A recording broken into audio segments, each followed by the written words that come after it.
Thank you very much, Mr. Chairman.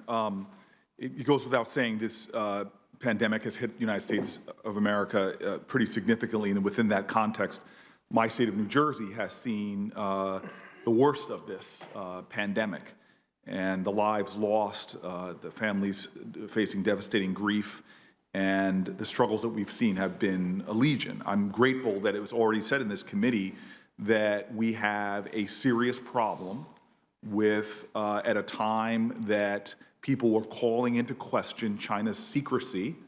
We have a president that was praising China. At a time people were demanding transparency from China, this president was coddling them and encouraging them in numerous public statements, in numerous tweets, and we were failing, as people in New Jersey were dying, we were failing to hold them to account for the challenges that were before them.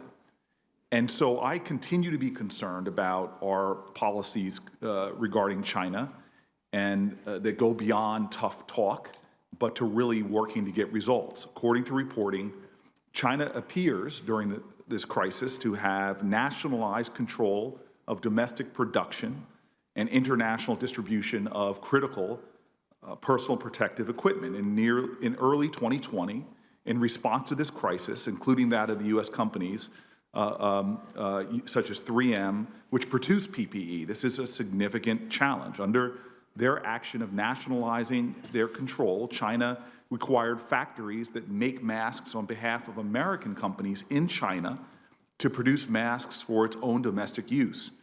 Now, China is currently exporting more masks, and these exports seem to relate to political calculations, with the U.S. receiving less priority than other markets. China's mask diplomacy, or China's distribution of masks and medical equipment in order to curry favor, has been widely reported.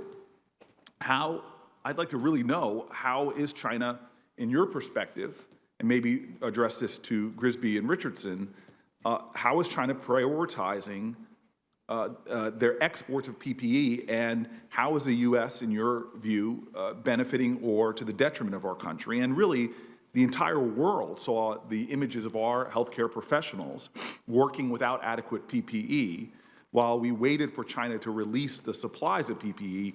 What have we learned as a nation through the process in the event that another surge of another surge of the coronavirus hits, and we find ourselves with heightened demands and needs for PPE? I'm very concerned that this problem still is ongoing and that the Chinese policies are still working at a detriment, at a significant detriment to the United States of America, and we're not doing enough. So I'd like a response from Mr. Grisby and Mr. Richardson, if possible. Thank you, Senator. I think your comments are spot on, and I don't know that there are many silver linings to this terrible crisis, but I think one of them is going to be, I can assure you, a reexamination of the supply chains. I believe that everything you mentioned is true in terms of that, and there are, I can just assure you, this is not my office that does this, but there are a lot of people, not only in HHS, but across our government, working very hard specifically on the supply chain issue. It is a big issue, and thank you for raising that. Thank you, Mr. Grisby. Mr. Richardson? Yeah, thank you, Senator. I totally agree with you, and I agree with Garrett.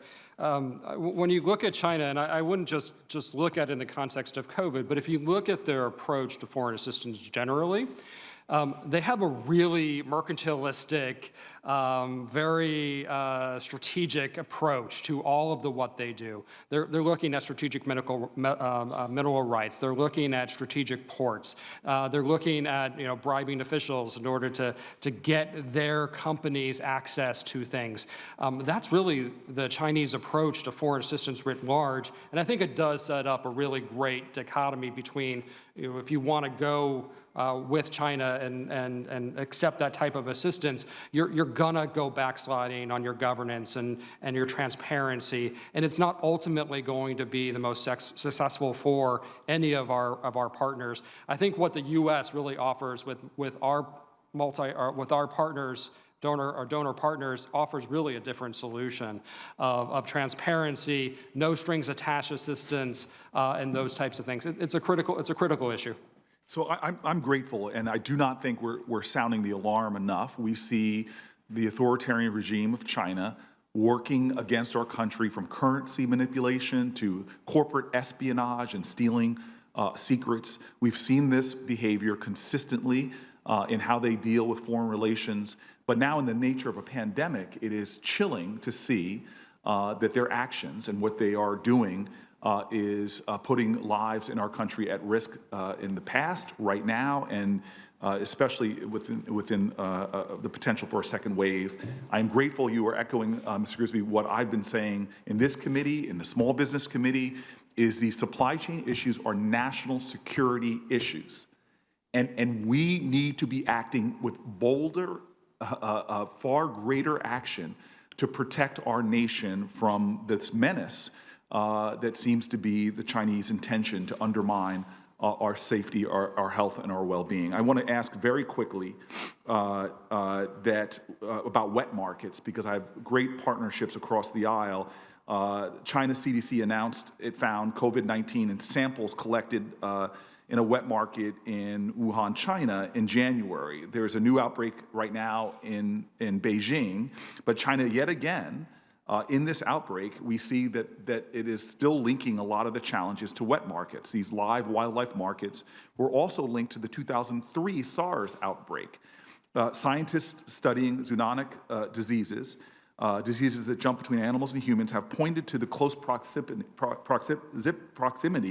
of shoppers, vendors in these markets as they're being prime locations for the spread of these pathogens. And so we know from SARS, which I mentioned, Ebola, monkeypox, COVID-19, MERS, and more jump from animals to humans.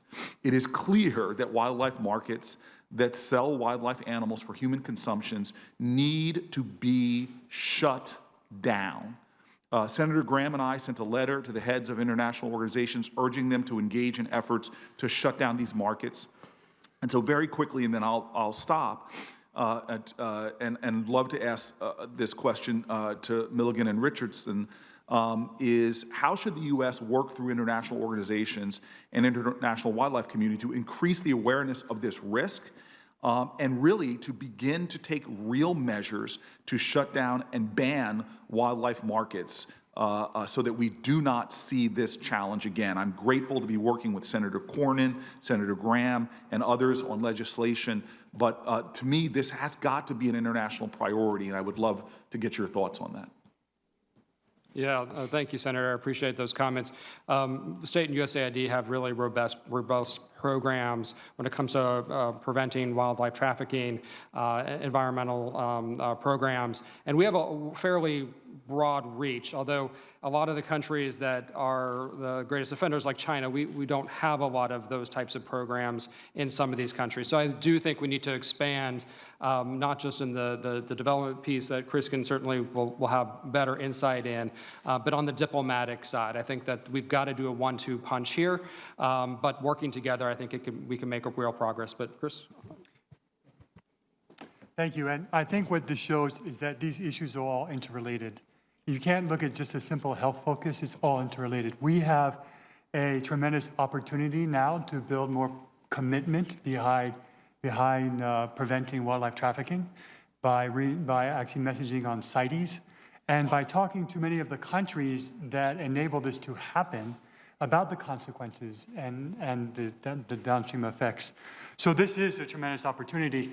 And going back to the whole sanitation issue that you raised up, we are prioritizing many of our investments in water and sanitation and hygiene, particularly for that reason, that we can prevent the spread of this disease as it goes forward. So, Senator Booker, your point is well taken that these issues are all quite interrelated, but we have an important ability now to message strongly and show these connections, which can help have a broader impact on these important issues such as counting wildlife trafficking.